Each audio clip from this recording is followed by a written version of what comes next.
Você acha que ele imaginava um dia ter um leilão comemorativo de 50 anos? Olha, do jeito que ele gostava de viver, eu acho que ele imaginava um de 100 anos, viu? Que ele adorava viver. Quem acredita sempre alcança.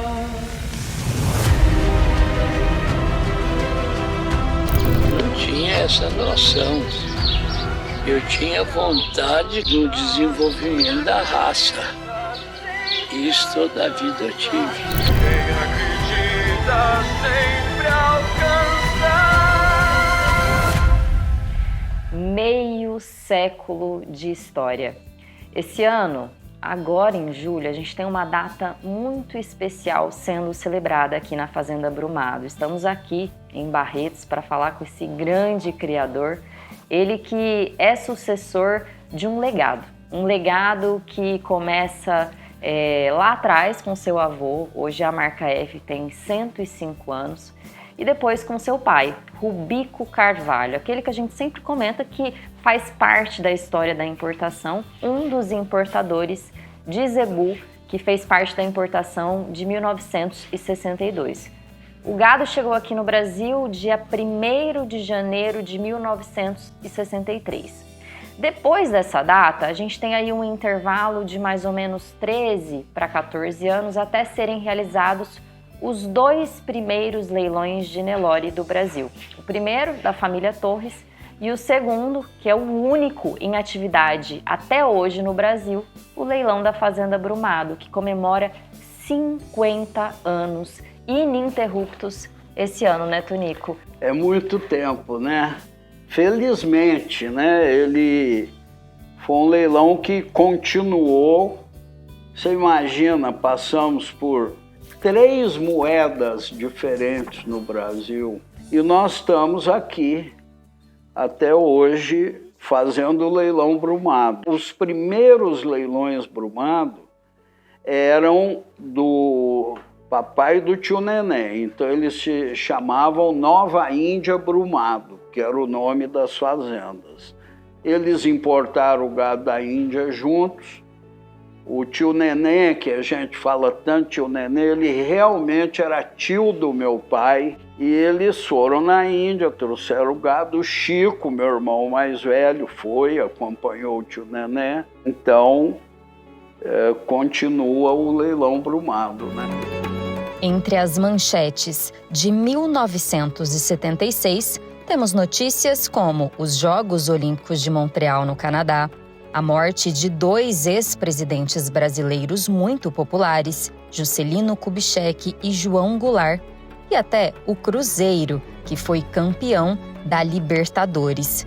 Mas veja bem, para quem vive da pecuária, uma outra data se tornaria muito importante: a realização de um remate que mudaria a história da comercialização de animais PO no país. E aí a gente vai para a data, né, desse primeiro leilão. O ano era 1976, o mesmo ano que o Torres realizou esse primeiro leilão. A família é uma família muito tradicional, mas o leilão da família Torres não continuou. Vocês foram muito persistentes, né, Tonico? E hoje celebram esses 50 anos, mais 50 anos de algo que vocês começaram sem nenhuma referência.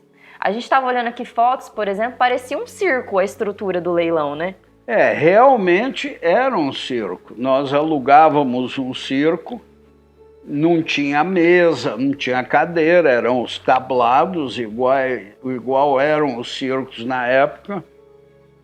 E interessante que vinha governador, vinha ministro, vinham fazendeiros do Brasil inteiro, e o pessoal ficava lá nos tablados lá e assistindo o leilão, e os leilões super animados, com muita gente, tudo. Então, era muito gostoso. Muito mais simples também na época.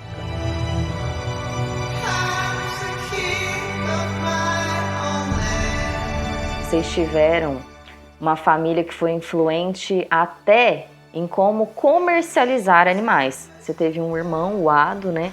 Ele, ao lado de um tio, fundou a Remate. E ela, inclusive, foi fundada, né? Ela teve seu início para justamente vocês realizarem esse primeiro leilão, né, Tonico? Já existiam leilões no Brasil, no Rio Grande do Sul.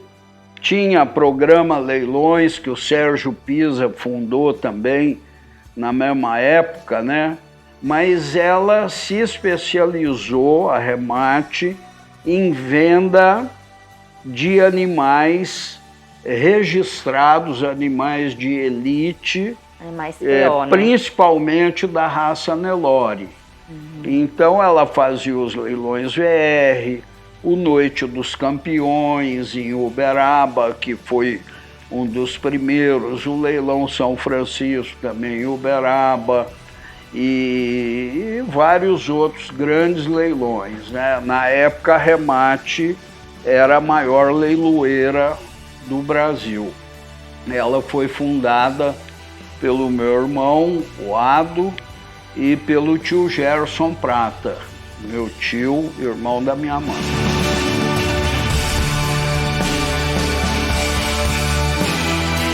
Da Remate, né, a gente depois teve um momento onde o Paulo Horto comprou essa empresa e vocês continuam até hoje, são 50 anos realizando esse leilão com a bandeira da Remate como leiloeira, né? Exatamente. Você vê como a gente é fiel, né?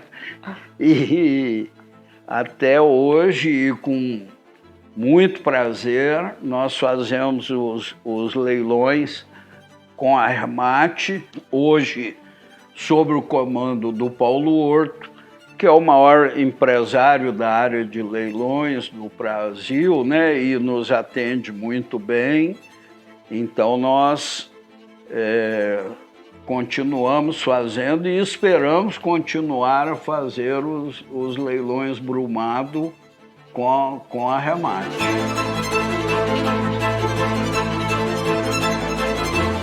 E me fala uma coisa, esse primeiro leilão que vocês realizaram em 1976, o que você se lembra dele, né? A gente comentou aqui sobre essa estrutura aí de circo, né? Mas quais que foram as dificuldades? O que foi vendido? A quantidade? As categorias? Os primeiros leilões eram feito um churrascão debaixo das árvores, servia carne com mandioca, chopp para o pessoal, a cerveja, chopp, e acabou. Aí era o leilão. Eram leilões que vendiam, como eram 4 titulares, que além do papai e do tio Nenê, tinha o nosso primo querido, Orestinho Prata Tiberi, e o Paulo Ferraz, da Agropecuária Boa Vista, que era um grupo do Rio de Janeiro e comprou fazenda aqui em Barretos e que criava um gado bom também, muito bom. E então esses eram os donos do leilão, os titulares. E então vendia-se 200 e tantas cabeças de gado, vendia lotes de 4, 5 animais, tinha os destaques, os individuais também. O Ado, que era muito inovador, depois de alguns anos, ele começou a fazer parelhas de fêmeas e o comprador escolhia uma, a outra retornava para Brumado, no caso, né? Então era uma opção que se dava para os criadores com animais top mesmo. Foi quando começou-se a vender cotas de animais, vender a metade de um animal, que era uma coisa que não existia Inédita, na época. Né? Isso tudo foi trabalho do Ado, sabe? Ele viajava muito para ver como é que eram os leilões em outros países, para ver o que ele podia aproveitar de inovação, essas coisas. E ele realmente fez muitas inovações. Então ele ajudou muito nesse sistema de comercialização, que hoje a gente vê como uma coisa normal, mas você tem que lembrar que isso não existia, que alguém teve que fazer pela primeira vez. E isso tudo, uma grande parte disso, foi ideia do Atos, sabe? Muitas homenagens devem ter ficado muito marcantes, né? Sim, teve. Por exemplo, nos 30 anos da importação, isso é uma coisa que me deu um trabalho que você não faz ideia. Mas eu consegui trazer aqui no leilão Brumado o tio Nenê, que já estava com 100 anos, ou quase 100 anos, 99, uma coisa assim, ele faleceu com 103. Veio o Torres, o meu pai, claro que o leilão Brumado, e a dona Francisca Garcia, viúva do seu Celso, porque o seu Celso já tinha falecido. O seu Celso faleceu muito novo, sabe? Ele faleceu com 63 anos.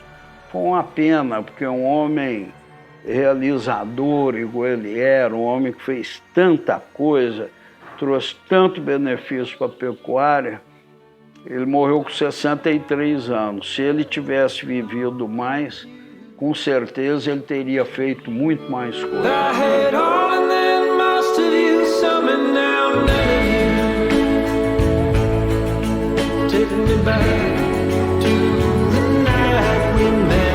Eu vejo que esse leilão ele tem essa memória afetiva muito forte, né, Tonico? Tem. A verdade é que o mundo do zebu, ele te cria um relacionamento grande e muitas amizades, né? Então, nós temos, por exemplo, hoje, clientes que o avô era cliente nosso, né? Então foi passando por gerações. São 50 anos de um arsenal de momentos inesquecíveis. Fotos e vídeos incontáveis de familiares e amigos que foram essenciais na trajetória. Olha só esse depoimento. Deixe-me ir, preciso andar. E você é de casa, da família, né? De casa, eu ainda quase peguei o microfone para cobrar o Tonico e a família de uma dívida que ele tinha comigo e não acertamos. Porque quando eu era pequenininho, eu dormia lá na fazenda Cabaçal, aí toda noite a tia Nelly me punha na cama, não esqueço nunca disso aí. E falava assim, olha, assim, reza pro seu tio ganhar dinheiro. E eu metia a reza. Então, eu acho que eu tenho participação nesse treco aí. Essa é uma propriedade que preserva sua história, catalogando cada lembrança com a responsabilidade de quem sabe que, se não fossem os grandes homens da importação, hoje não teríamos uma pecuária brasileira tão competitiva e eficiente. Mas é claro que o sol vai voltar amanhã. Aqui relembrando muita coisa com o Tonico, porque na importação, para a gente ter uma ideia, a Fazenda Brumado ficou com mais ou menos 24 fêmeas, 5 touros, Nelore, mas também vieram outras raças, né, plantas. No caso do papai e do tio Nenê, nós trouxemos o Nelore, que os dois eram já grandes criadores de Nelore, trouxeram Gir, Guzerá, trouxeram uma raça que não tinha no Brasil, chamada Cangaiã, que veio especificamente para mostrar para os criadores da época que o Nelore antigo brasileiro tinha miscigenação, tinha sangue de outras raças, inclusive do Cangaiã. Vieram búfalos Jafarabade, vieram cabritos Jamnapar, vieram galinhas e vários tipos de planta, veio cana, e que a Índia era o país mais desenvolvido na época em cana-de-açúcar, a cana é da Índia. E então Podemos falar que veio quase com a Arca de Noé, né?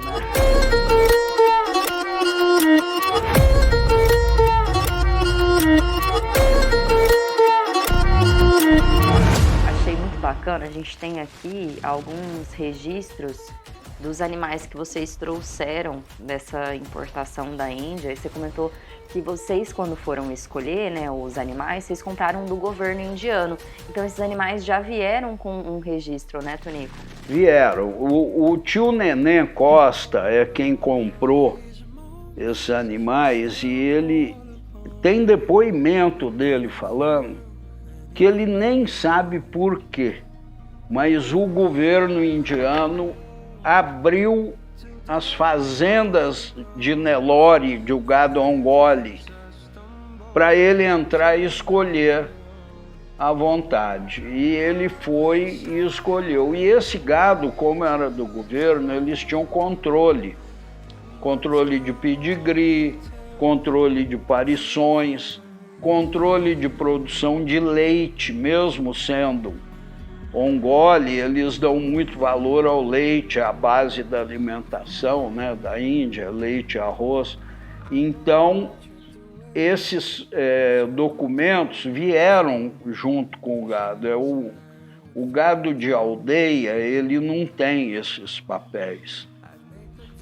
E o nosso gado Nelore, a maioria foi comprado nessas fazendas do governo, então nós temos a documentação desse gado.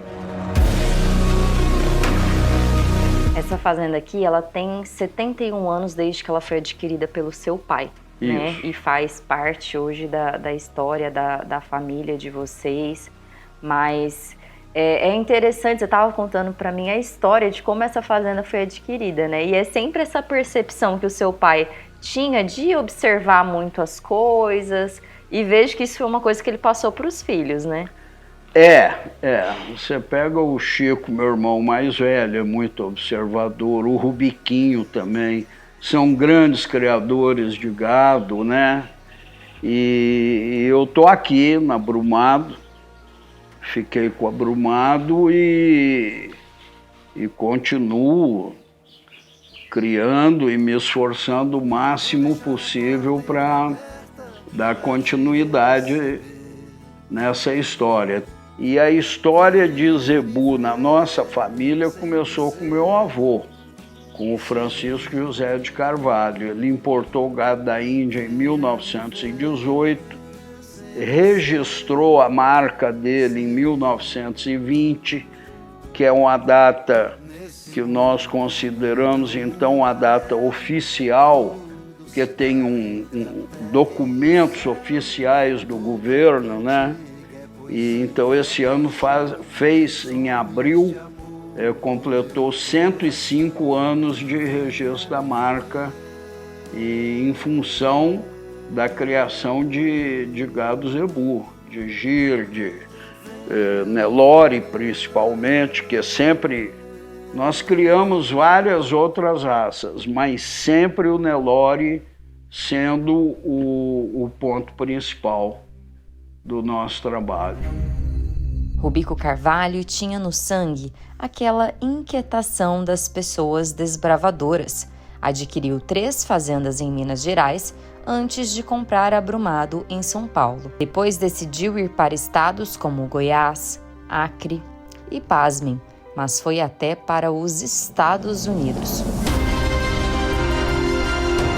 Ele era uma pessoa interessante, eu convivi com ele com mais de 40 anos aqui, que eu vim de São Paulo quando eu acabei meus estudos, e eu vim para Barretos e fiquei aqui com ele e a minha mãe. Eu fiquei 40 anos, mais ou menos, até eles falecerem. Ele tinha uma alegria de viver, um prazer, porque ele fazia o que queria, ele era apaixonado por gado. E ele, então, ele tinha um entusiasmo, ele gostava tanto do gado dele e de receber os amigos e mostrar o gado, o rebanho dele. Ele era um homem muito alegre e realizador. Ele não ficava quieto, ele sempre estava querendo alguma novidade, alguma coisa, queria avançar. Ele nunca ficou olhando para trás. Ele fazia uma coisa, a hora que ele terminava aquilo, ele já olhava para frente. Esse jeitinho dele de mineiro, né, ir comendo pelas beiradas, né, foi na Índia ajudar na importação, né? Na verdade mandou o seu Chico, né, que a gente fala que ele é como se fosse o D'Artagnan, né, entre esses mosqueteiros, e aí depois ter essa vontade, né, de ir para os Estados Unidos vender Nelore, chegar lá, se adaptar aos Estados Unidos, começar a criar a Brahma, trazer para o Brasil. Então você vê aí que ele ia se adaptando e criando novos sonhos, né? E ele sempre teve ele tinha vontade. O Brasil não tinha tratados sanitários com outros países. Então, infelizmente, naquela época nós não podíamos vender gado nem material genético para lugar nenhum. Hoje isso já se reverteu. É o que eu digo, as coisas evoluem, vão para frente. Hoje o Brasil já exporta gado e material genético para vários países, mas na época não podia. E os Estados Unidos tinham tratado sanitário com o mundo inteiro. Então falou, eu vou levar Nelore para lá e de lá eu esparramo Nelore para o mundo inteiro. Que ele sempre foi apaixonado por Nelore. E aí ele fez isso. Vendeu muito gado para o México e todos os países da América Central. Vendeu nos Estados Unidos. Nos Estados Unidos, o primeiro animal Nelore registrado foi de Rubico. E o primeiro animal de Nelore PO registrado pela BCZ na Índia também. E aí depois, nessa ida para os Estados Unidos, ele ajudou a trazer Brahman para o Brasil, né? Exato, Ele era gozado, ele falou para mim um dia, o Nelore não deu muito certo lá, mas o Brahma vai dar certo aqui. Pegou, trouxe Brahma. Ele era de um otimismo, ele não desanimava com nada, ele era muito otimista.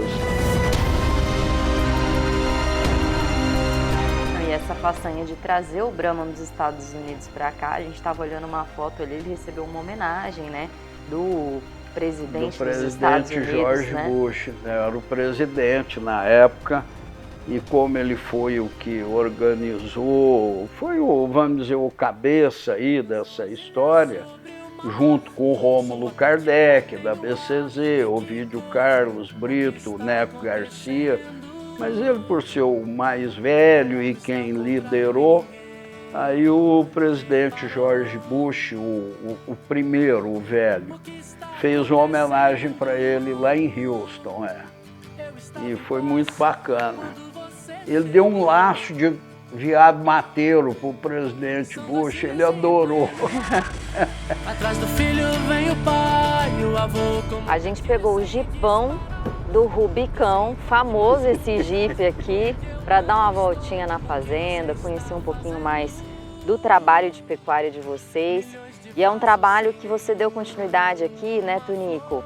Após, né, o falecimento, né, do seu pai, trazendo muita tecnologia, porque o seu pai era uma pessoa que gostava muito de inovar, né? O papai a vida inteira gostou de inovação, de tecnologia, de coisas modernas. Então hoje o rebanho da Brumado, que é um rebanho centenário, mas nós fazemos nas fêmeas todas e nos machos a avaliação de ultrassom completa, área de olho de lombo, marmoreio, espessura de gordura, tudo. Participamos do PMGZ da BCZ há anos e anos, e agora também todas as fêmeas do rebanho nós estamos fazendo a genotipagem. Uma coisa que eu quero só comentar aqui, um adendo, puxar a nota de rodapé, né, que fala, a gente tá olhando aqui esse carro, o Tonico já garantiu para mim, falou, esse carro aqui eu não vendo de jeito nenhum. Mas esse carro aqui, ele é tanta história, a gente vê que ele tá até todo cheio de amassado, mas esse aqui é o que aguentava ele andando na fazenda, porque ele passava por cima de curva, de nível. Fazia tudo. Ele adorou esse carro. Ele andava para todo lado, era com esse Jeep, ele adorava. Não, e o Jeep tá com 28 anos, 279 mil quilômetros rodados e só aqui dentro da fazenda. 279 mil quilômetros aqui dentro da Brumado, é impressionante. E ele falava uma coisa interessante, ele falava para mim, é melhor andar à toa do que ficar à toa. Então, o tempo todo ele estava fazendo alguma coisa. A gente está aqui com essas chopalas de fundo também, que é outra marca muito importante de vocês. Lá um pouco mais perto da sede a gente tem as primeiras chopalas, né, do Brasil, porque elas não vieram na importação de 62, depois vieram, né, as sementes. E daqui foi para todo lado. Vieram as sementes, o Neco Garcia, filho do seu Celso Garcia Cid, foi outro importador importantíssimo. Foi casado com a minha irmã, ele faleceu, infelizmente. Mas ele é quem trouxe essas sementes e deu para minha mãe, que elas nasceram, deu 6 árvores que estão no jardim. E de lá nós plantamos essa avenida e esparramou para o Brasil inteiro, né? E, Tonico, agora falando um pouquinho mais sobre esse leilão comemorativo, sobre o aparte para esse remate. Tem aspirações, tem machos, PO e POI, fêmeas PO e POI, mas no quesito do gado POI, desde a liquidação da Brumado, depois da morte dele, essa é a maior oferta de fêmeas POI que houve. Então, dos últimos 12, ele morreu em 2009, não, dos últimos 16 anos, né, é a maior oferta de fêmeas POI que está sendo feita no Brasil. Você está mais que convidado, que está nos assistindo, para comemorar e celebrar essa história da Fazenda Brumado. E fica aqui, Tonico, o espaço para convidar todos os amigos para um evento que, para vocês, vai ficar com certeza guardado na memória, né? Sem dúvida, 50 anos, né, de leilões, 105 anos de criação, de registro da marca pelo meu avô. Então é uma data para nós muito importante. Eu gostaria de convidar a todos para assistirem ao leilão. Vai ser virtual no dia 5 de julho e será um prazer e uma alegria para todos poderem assistir e comemorar essa data conosco. Com certeza, a transmissão será pelas lentes do canal do Criador. Mais informações com a IP Ouro Assessoria. A leiloeira é a Remate. Contamos com a participação de todos. Até lá! Nós somos um país novo, de um grande futuro no cenário mundial. O Brasil merece ter um povo pacífico, um povo bom. O Brasil tem tudo, viu? O Brasil hoje é um país que tem uma pecuária forte, boa e que deve isso ao Nelore.